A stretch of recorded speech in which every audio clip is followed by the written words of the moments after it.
ശോഭ ചേട്ടാ ഈ അച്ഛന്റെ രൂപം ഉള്ളത് കൊണ്ടും പിന്നെ അതേപോലെ തന്നെ ശബ്ദം ഉള്ളത് കൊണ്ട് ആളുകൾ അനാവശ്യമായിട്ട് ശോഭ ചേട്ടനെ സീരിയസ് ആയിട്ട് എടുക്കുന്നു അങ്ങനെ തോന്നിയിട്ടുണ്ടോ എപ്പോഴെങ്കിലും? അതായത് രണ്ടാത്തൊരു അധിക ബഹുമാനം, വല്ലാത്തൊരു അകൽച്ച, അങ്ങനെ എപ്പോഴെങ്കിലും തോന്നിയിട്ടുണ്ടോ? അധിക ബഹുമാനം ഞങ്ങൾ കൊടുക്കാറില്ല. അനാവശ്യമായിട്ടല്ല, ഒരു അകൽച്ച, അതായത് അടുത്താൽ പേടിയാവോ, ഒരുപാട് സീരിയസ് ആയിരിക്കുമോ, അങ്ങനെ അങ്ങനെ ഒരുപാട് പേര് അങ്ങനെ സംഭവം എനിക്ക് എന്റെ രൂപം കണ്ടിട്ടായിരിക്കാം ചിലപ്പോൾ, എനിക്കറിയില്ല. പലരും നമ്മളോട് ഒത്തിരി ഒരു ഡിസ്റ്റൻസ് ഇട്ട് നിൽക്കുകയുള്ളൂ. പിന്നീട് നമ്മളോട് ഇടപഴകി കഴിയുമ്പോഴേ ഞാൻ അങ്ങനെ ഒരു മൊരടനല്ല എന്ന് ഫീൽ ചെയ്യുള്ളൂ. പക്ഷെ എന്റെ ഒരു പരിചയത്തില് ഏറ്റവും ഇപ്പൊ ഈ കാലഘട്ടത്തൊക്കെ ഒരു ലിങ്ക് വെച്ച് പറയുന്നത് ഏറ്റവും ജെൻസി വൈബുള്ള ഒരു പൂക്കിയാണ് നല്ല രസമാണ്. അപ്പൊ നമ്മൾ എന്ത് കാര്യത്തിനെ പറ്റി സംസാരിച്ചാലും നമ്മുടെ ശോഭ ചേട്ടന്റെ ഒരു ലെവൽ ഓഫ് തിങ്കിങ് വരുന്ന തിലകൻ ബൈബിൾ ഉത്തരം വരുമെന്നല്ല നമ്മൾ പ്രതീക്ഷിക്കുന്നത്. പ്രണയത്തിനെ പറ്റിയൊക്കെ ചോദിച്ചാൽ നല്ല രസമായിട്ട് കാര്യങ്ങൾ പറഞ്ഞു തരും. നല്ല രസമാണ് സംസാരിക്കാൻ. അതെ അതെ അതെ, പറഞ്ഞോളൂ. അല്ല പറ്റില്ല, നമുക്ക് ഞാൻ എന്റെ ഒരു ക്യാരക്ടർ വെച്ചിട്ട് ഞാനൊക്കെ പെരുമാറുന്നുള്ളതേ ഉള്ളൂ. അങ്ങനത്തത് അങ്ങനെ പൂക്കിയാണോ അങ്ങനെയാണോ അത് നിങ്ങളുടെ ഇപ്പോഴത്തെ നന്നായിട്ട് കോമഡി പറയും, അല്ലെങ്കിൽ പാട്ട് പാടും, അങ്ങനെയൊക്കെ ചെയ്യും. പക്ഷെ ഇത് പലരും പുറമേ നിന്ന് കാണുമ്പോ ഒരു ദൈവമേ.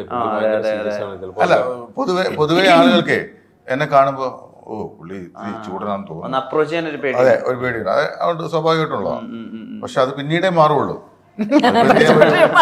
അതിപ്പോ എന്ത് ചെയ്യാൻ പറ്റും? ഞാൻ എന്റെ രൂപം ഇങ്ങനെ ആയിപ്പോയി, എന്റെ അച്ഛൻ തിലകനായി പോയി. സൗണ്ട് ഒരു ഫാക്ടറാണ്. സൗണ്ട് അല്ല ചോദിച്ചാൽ നമ്മള് റാമില് ഒരുമിച്ച് വർക്ക് ചെയ്യാറുണ്ടല്ലോ, ആ സമയത്ത് എനിക്ക് ഇങ്ങനെ തോന്നിയത് ഭയങ്കര ഭീകരനാണ്. പക്ഷെ നമ്മൾ ഒരുമിച്ച് പുറത്ത് അടുത്തിടുമ്പോൾ നമുക്ക് മനസ്സിലാവുള്ളൂ ആള് ഭയങ്കര. ഈ സിനിമയിൽ ഇപ്പൊ എന്റെ കൂടെ എന്റെ കൂടെ ഇപ്പൊ ആദ്യമായിട്ട് അഭിനയിക്കുന്ന ആൾക്കാരാണ് അതിനകത്ത്. നന്ദനുണ്ണി, വിനോദ് ബോസ്, സാനിയ, ഇവരൊക്കെ എന്റെ കൂടെ ആദ്യമായിട്ട് അഭിനയിക്കുന്നതാണ്. ദിനേശിനെ എനിക്ക് നേരത്തെ അറിയാം, കൃഷ്ണപ്രഭയെ നേരത്തെ അറിയാം, രമേശ് ചേട്ടനെ നേരത്തെ അറിയാം. പക്ഷെ അവർക്കൊക്കെ ആദ്യം എൻ്റെ അടുത്ത് സംസാരിക്കാനൊക്കെ ഭയങ്കര ഒരു ടെൻഷൻ ഉണ്ടായിരുന്നു. അത് ഇപ്പോഴാണ് അവർ പറയുന്നത് കേട്ടോ, അന്ന് പറഞ്ഞിട്ടില്ല. ഇപ്പോഴാണ് പറയുന്നത്. ആദ്യം ഭയങ്കര ഒരു അയ്യോ ചൂടനാണോ എന്നൊക്കെ ഒരു. പക്ഷെ അത് കഴിഞ്ഞപ്പോഴേക്കും വളരെ ക്ലോസ് ആയി. അത് നമ്മൾ ലൊക്കേഷനിലെ എനിക്ക് തോന്നുന്നു ദൃഢത്തിന്റെ ഷൂട്ടിങ്ങോടുകൂടി എൻ്റെ ആ ഒരു എന്താ പറയുക ഒരു മാസ്ക് അങ്ങ് അഴിഞ്ഞു വീണു. ഇപ്പൊ മലയാള സിനിമ അധികമൊന്നും ഈ പോലീസുകാരുടെ ഒരു ഫാമിലി സ്പേസ് എക്സ്പ്ലോർ ചെയ്യാത്തൊരു ടൈമിലാണ് കിരീടം വരുന്നത്.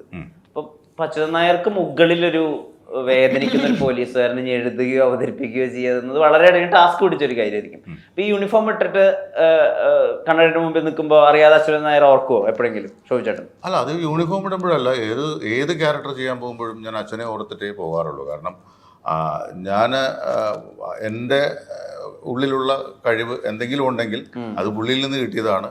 പുള്ളിയെ ഒബ്സർവ് ചെയ്താണ് ഞാൻ പോകുന്നത്. അപ്പോൾ അതുകൊണ്ട് അത് ഞാൻ ഷൂട്ടിങ്ങിനെന്നല്ല, ഡബ്ബിങ്ങിനെന്നല്ല, ഞാൻ വീട്ടിൽ നിന്ന് വെളിയിലോട്ട് ഇറങ്ങുമ്പോഴേക്കും രാവിലെ റെഡിയായി ഇറങ്ങുമ്പോഴേക്കും അച്ഛ കൂടെ ഉണ്ടായിരിക്കണേ എന്ന് പറഞ്ഞിട്ടേ ഞാൻ പോകാറുള്ളൂ. അപ്പോൾ എപ്പോഴും അച്ഛനെ ഓർത്തിട്ട് തന്നെയാണ് പോകുന്നത്. അതിപ്പോൾ പോലീസ് വേഷം ചെയ്യുമ്പോൾ, കാരണം അച്ഛൻ പോലീസ് വേഷം മാത്രമല്ല ഒരുപാട് വേഷം. അപ്പോൾ അതുകൊണ്ട് പക്ഷേ അച്ഛൻ്റെ പോലീസ് വേഷങ്ങൾ നല്ല കുറേ ക്യാരക്ടേഴ്സ് ചെയ്തിട്ടുണ്ട്. അപ്പോൾ അതുകൊണ്ട് അതൊക്കെയാണ് നമ്മൾ ഫോളോ ചെയ്യുന്നത്.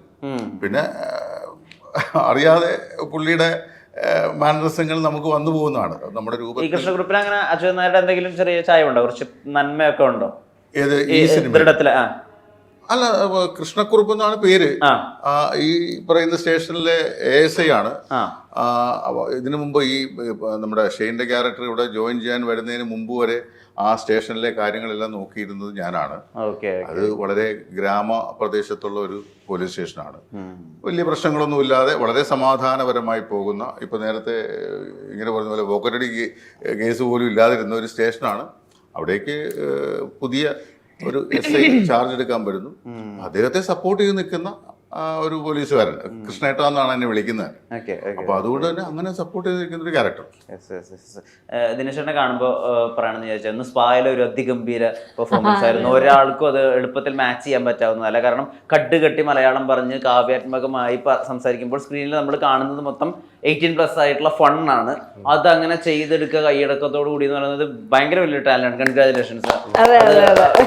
ഒട്ടും എളുപ്പമല്ല അങ്ങനത്തെ ഒരു ക്യാരക്ടർ ചെയ്യുക. അത് പറയുന്ന വാക്കുകളൊന്നും നമുക്ക് ഇപ്പൊ ശുഭ്രവർണ്ണം എന്നൊന്നും നമ്മൾ നോർമലി യൂസ് ചെയ്യുന്ന വാക്കല്ലല്ലോ. അതൊക്കെ വെച്ചിട്ട് കോമഡി ഉണ്ടാക്കുക എന്ന് പറഞ്ഞാൽ ഇമ്മൻസ് ടാലന്റ് ആണ്. Too good. സ്പായ്ക്ക് ശേഷം ഐ മീൻ സ്പാ എന്നുള്ള സിനിമയ്ക്ക് ശേഷം എത്രയൊക്കെ അനുമോദനങ്ങൾ വന്നു ചേർന്നിട്ടുണ്ടായിരുന്നു? സ്പാ കണ്ട എല്ലാവരും, അതായത് സാധാരണ ഒരു സിനിമ കണ്ട ചിലപ്പോൾ എല്ലാവരും അങ്ങനെ വിളിക്കാറില്ല, പക്ഷെ എനിക്ക് തോന്നുന്നു ആ സിനിമ കണ്ട എല്ലാവരും വിളിച്ചു, അതായത് കണ്ടിട്ടുള്ളവരൊക്കെ വിളിച്ചു.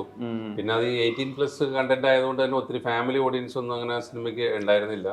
ഇനി അത് ചിലപ്പോൾ OTT വരുന്ന സമയത്തായിരിക്കും കൂടുതൽ പേര് കണ്ടിട്ട് ഒരു അപ്രീസിയേഷൻ. പക്ഷെ ഒത്തിരി ഫിലിം ഇൻഡസ്ട്രിയിൽ തന്നെയുള്ള ഒത്തിരി ഡയറക്ടേഴ്സും മറ്റെല്ലാവരും വിളിച്ചു ആ പടം കണ്ടിട്ട്. ഈ ഒരു ക്യാരക്ടറൈസേഷനെ കുറിച്ച് സംസാരിച്ചു, അത് സംവിധായകൻ അങ്ങനെ പറഞ്ഞു തന്നതാണോ, അത് സ്വന്തമായി കയ്യിൽ നിന്നിട്ട് പറഞ്ഞതാണോ, ആ ഒരു മോഡുലേഷനും കാര്യങ്ങളെന്നൊക്കെ പറഞ്ഞിട്ട് റിവ്യൂ പറയുന്നത് പലരും പറഞ്ഞു. അത് ആ ഒരു വോയിസ് മോഡുലേഷനൊക്കെ എത്ര വർഷത്തെ എക്സ്പീരിയൻസ് ഉണ്ടെങ്കിലാണ് അങ്ങനെയൊക്കെ പറയാൻ പറ്റുക എന്നൊക്കെ ചോദിച്ചു. അപ്പം ഞാൻ അങ്ങനെയൊന്നും എടുത്ത് ചെയ്തതൊന്നുമല്ല. ഒരു ക്യാരക്ടർ വന്നപ്പോൾ നമ്മൾ ഇപ്പോൾ ഹ്യൂമർ, എന്നെ കൂടുതൽ സീരിയസ് വേഷങ്ങൾ ചെയ്യാനായിട്ടാണ് പലരും വിളിക്കുന്നത്. അപ്പോൾ എനിക്ക് പക്ഷേ ഏറ്റവും ഇഷ്ടം തമാശയാണ്, കോമഡിയാണ് എൻ്റെ ഒരു ജോണർ. പക്ഷേ ഈ ശോഭിച്ചേട്ടൻ്റെ മറ്റേ രൂപത്തിൻ്റെ കാര്യം പറഞ്ഞ പോലെ ചിലപ്പോൾ രൂപം കണ്ടിട്ട് അങ്ങനെ സീരിയസ് വേഷങ്ങളിലേക്ക് വിളിക്കുന്നതായിരിക്കും. പക്ഷെ അപ്പോൾ എനിക്കൊരു ഹ്യൂമർ ചെയ്യാനുള്ള ഒരു അവസരം കിട്ടിയപ്പോൾ അതും ഒരു സെർട്ടിൽ ആയിട്ടുള്ള വേഷമാണല്ലോ, അത് ലൗഡ് കോമഡി ചെയ്യുകയും വേണ്ട. അപ്പം ഞാനത് എൻ്റെതായ രീതിക്ക് ചെയ്തു. പക്ഷെ അത് ഇത്രയും അപ്രീസിയേഷൻ കിട്ടുമെന്ന് ഞാൻ ഒരിക്കലും വിചാരിച്ചില്ല. ഒത്തിരി പേര് കണ്ടിട്ട് സെക്കൻഡ് ഹാഫ് കുറച്ച് ടെൻഷനുള്ള ഒരു ഏരിയ സിനിമയുടെ. പക്ഷെ ഇദ്ദേഹം ഒരു പ്രത്യേക കാര്യം അന്വേഷിച്ചതിനകത്ത് വരുന്ന സമയത്ത് നമ്മൾ അനുഭവിക്കുന്ന ഒരു ചിരിയും, അയ്യോ എനിക്ക് അറിയിക്കാൻ വയ്യ. അതിന് OTT വരുന്ന സമയത്ത് കൂടുതൽ ആക്ച്വലി ഞാൻ ആ സിനിമ കണ്ടിട്ട് ഞാൻ അമ്മയോട് പോയി കഥ പറയുന്നു. കാരണം ഞങ്ങൾ ഒരുമിച്ച സിനിമ ദിനേശേട്ടൻ ഒരു ചമ്മല്, അയ്യോ ആന്റിയോട് വരണ്ടെന്ന് പറയാം, ആന്റിയെ വേറെ പോയി കണ്ടാ മതി എന്നൊക്കെ. എന്നിട്ട് ഞാൻ വന്നിട്ട് സിനിമ കഥ അമ്മയുടെ അടുത്ത് പറഞ്ഞു കൊടുക്കായിരുന്നു. അപ്പൊ അമ്മ പറയാണ്, അതിനിപ്പോ ഈ പടത്തിന് ഞാൻ വന്ന എന്തായിരുന്നു ദിനേശേട്ടൻ അടുത്ത് ചോദിച്ചു, ഇതെന്താണ് എന്നെ കേട്ടോണ്ടിരുന്നത്? അമ്മയും നിങ്ങളും 2 വയസ്സ് കഴിഞ്ഞല്ലേ?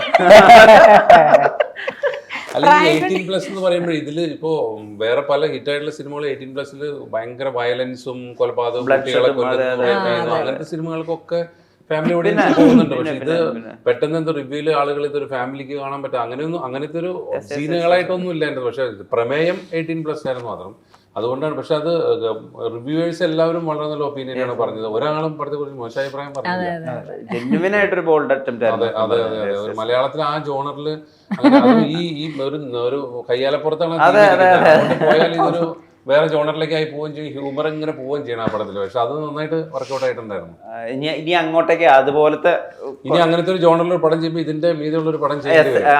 അതെ അതൊരു ബെഞ്ച് മാർക്കാണ് ഡെഫിനറ്റ്ലി. ഇപ്പൊ നമുക്ക് ഇപ്പൊ അങ്ങനെ പ്രായം എടുത്ത് ഞാൻ പറയല്ല, ഒരു പോയിന്റ് കഴിഞ്ഞപ്പോൾ നമ്മൾ നമ്മുടെ ശരീരത്തെ മാറ്റാനോ അല്ലെങ്കിൽ നമ്മുടെ ശരീരത്തെ ഫിറ്റ്, അതായത് ഓടാനും ചാടാനും ഒക്കെ ഉള്ള രീതിയിൽ നമ്മുടെ ശരീരത്തെ ക്രമീകരിച്ച് വെക്കാനോ ഒക്കെ ഉള്ള ഒരു ആവേശമൊക്കെ ഒന്ന് കുറഞ്ഞു പോകും. പ്രത്യേകിച്ച് അവസരങ്ങൾ തുടങ്ങുന്നത് ഒരു 50 വയസ്സിനൊക്കെ അപ്പുറത്താണല്ലോ. അപ്പൊ ഇപ്പൊ ശരീരത്തെ നോക്കാനും അല്ലെങ്കിൽ ശരീരം മുഖത്തെ മാറ്റങ്ങൾ വരുത്താനൊക്കെ എത്രമാത്രം സജ്ജമാണ്? ഇല്ല, ഞാനൊന്നും ചെയ്യുന്നില്ല. പേഴ്സണൽ ട്രെയിനറൊക്കെ ഉണ്ട്. പേഴ്സണൽ ഷേവിംഗ് സെറ്റോ? അല്ല, സ്വാഭാവികമായിട്ട് കഴിവതും നമ്മുടെ മനസ്സ് ഓരോ സമയത്തും മനസ്സിന്റെ അവസ്ഥ അനുസരിച്ചാണ്.